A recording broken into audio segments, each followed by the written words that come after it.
ઠંડીમાં ખાવાની ખૂબ મજા આવે તેવી એકદમ નવી વેરાયટી તૈયાર કરીશું. જે ખાશે તે ખૂબ જ પસંદ કરશે, એ મારી ગેરંટી. નાના મોટા દરેકને પસંદ આવશે. અને ખાસ વાત તો આ વેરાયટીની એ છે કે ડાયાબિટીસને કંટ્રોલ કરશે, વજનને પણ કંટ્રોલ કરશે અને સાંધાના કે કમરના કે શરીરના કોઈ પણ દુખાવાને કંટ્રોલ કરશે. અને એટલી તો સુપર સોફ્ટ કે દાંત વગરની વ્યક્તિ પણ સરસડાટ ગળે ઉતારી જશે. તો ચલો મિનિટોમાં તૈયાર થતી 1-2 ચમચી તેલમાં તૈયાર થતી નવી વેરાયટી બનાવવાની શરૂઆત કરીએ. તો જેમના માટે આપણે મેથીનો ઉપયોગ કરીશું. મેથી અત્યારે ખૂબ જ માર્કેટમાં મળે છે, પણ આજની જનરેશન ખાસ કરીને મેથી ખાવાનું પસંદ નથી કરતી. અને મેથીની કડવાણીથી શરીરમાં શું ફાયદા થાય એ મારે તમને કહેવાની જરૂર નથી, કારણ કે તમે બધા જાણો છો. તો આ રીતે વેરાયટી તૈયાર કરી તમે તમારા ફેમિલી મેમ્બર્સને મેથીની વેરાયટી ખવડાવી શકો છો અને તમારું કામ પણ સરળ થઈ જશે કે શું બનાવવું તે પ્રશ્ન પણ નહીં રહે. તો મેથીને મેં આ રીતે ધોઈ અને સુધારી લીધી છે. લગભગ 2 કપ જેટલી મેથી છે.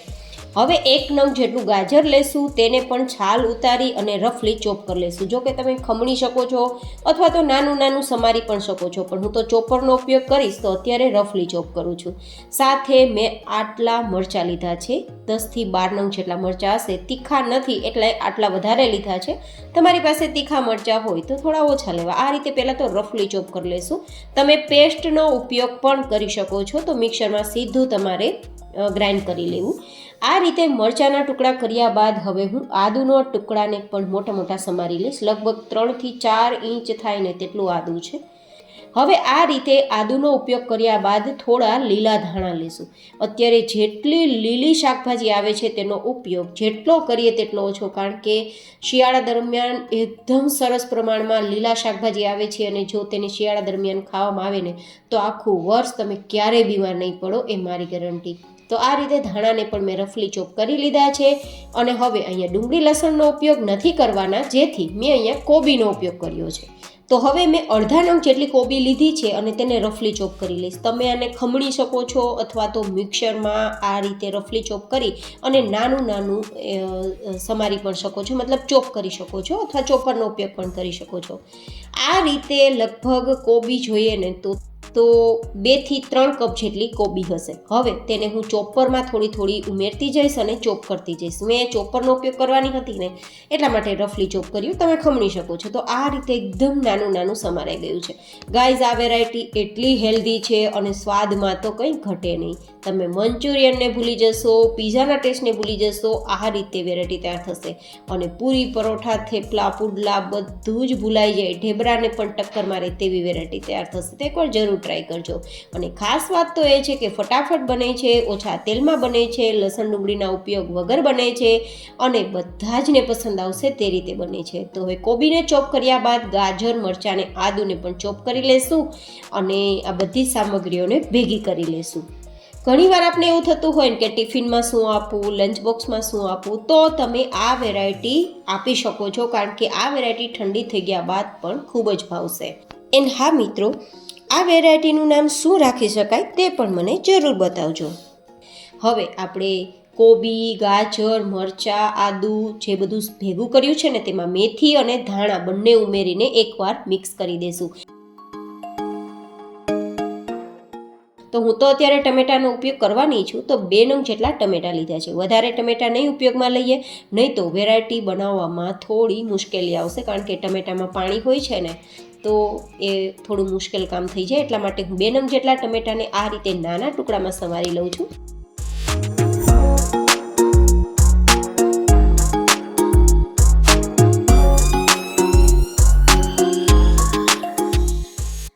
હવે આ ટુકડાને પણ આ શાકભાજી સાથે મિક્સ કરી દેશો. ને હવે છે સૌથી હેલ્ધી આપણે પાવડર ઉપયોગ કરવાના છીએ, તે છે 1 ચમચી જેટલો સરગવાનો પાવડર, જેને મોરિંગા પાવડર કહેવાય.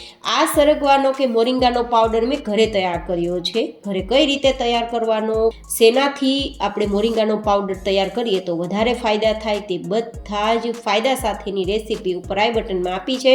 તમારે જોવી હોય તો જરૂરથી જોઈને ઘરે તૈયાર કરી શકો છો. સરગવાના ફાયદા તો જેટલા કહીએ તેટલા ઓછા, કારણ કે તે સાંધાના કમરના દુખાવાને તો રાહત આપે જ છે, પણ ડાયાબિટીસ અને વધતા વજનને પણ કંટ્રોલ કરે છે.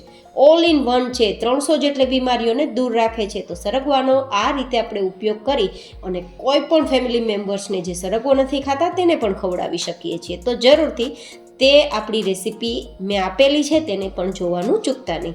હવે કેલ્શિયમનો ભંડાર તેવું 1 કપ જેટલું દહીં લેશું. કહેવાય છે કે દૂધ કરતાં વધારે દહીંમાં કેલ્શિયમ હોય છે, અને જે લોકોને દૂધ નથી પસંદ તે લોકો દહીંના ફાયદા મેળવી કેલ્શિયમ મેળવી શકે છે. અને હવે 1 કપ જેટલો બાજરાનો લોટ લેશું. અહીંયા 2 થી 3 વ્યક્તિને થઈ શકે ને તેટલી વેરાયટી તૈયાર કરવા માટે મેં આટલી સામગ્રીઓ લીધી છે.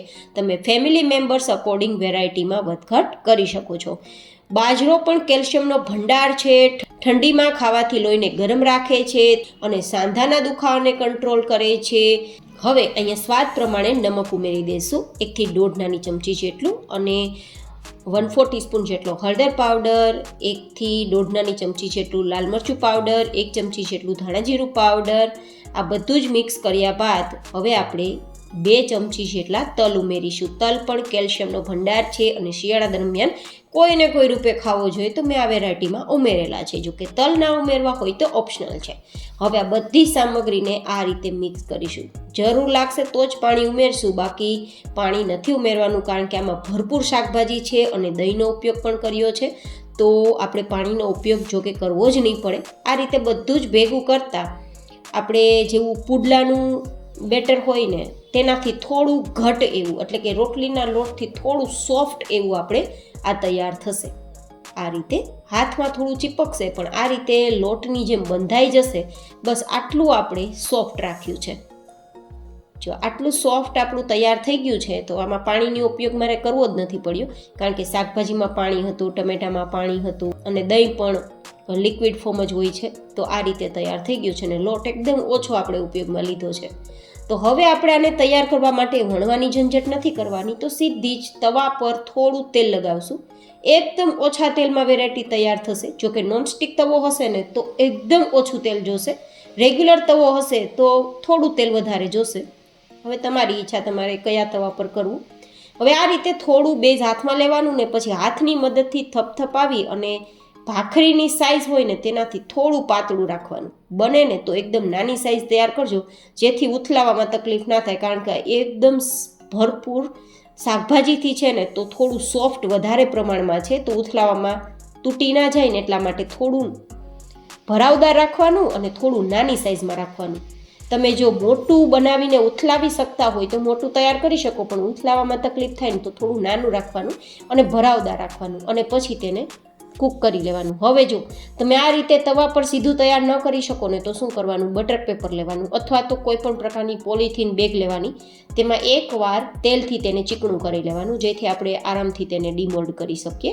અને પછી જે રીતે હાથમાં આપણે તવા પર લુઓ લઈ અને થપથપાવેલું હતું તે રીતે થપથપાવવાનું. જરૂર મુજબ થોડો આપણે પાણીવાળો હાથ કરતું જવાનું, જેથી હાથમાં ના ચીપકે. જો આ રીતે જરૂર મુજબ પાણી લગાવશું, થપથપાવશું અને આંગળીની સહાયતાથી તેને મોટું કરતા જશું.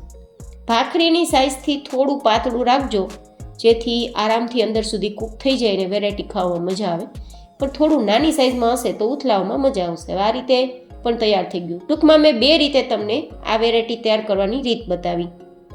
હવે સીધી તવા પર જે તૈયાર કરીને તેને મીડિયમ ગેસની ફ્લેમ પર કૂક કરશું. નીચેની સરફેસ થોડી ગોલ્ડન કલર પર આવવા લાગે અથવા ના સમજાય તો આ રીતે તવાને ચલાવવાનો. તવા પર આ વેરાયટી ફરવા લાગે ને તો આ રીતે સાઈડ પલટી દેવાની, અને આ રીતે ફેરવવામાં પણ એકદમ હળવો હાથ રાખવાનો, નહીં તો તૂટી જશે, કારણ કે આ એકદમ સોફ્ટ છે.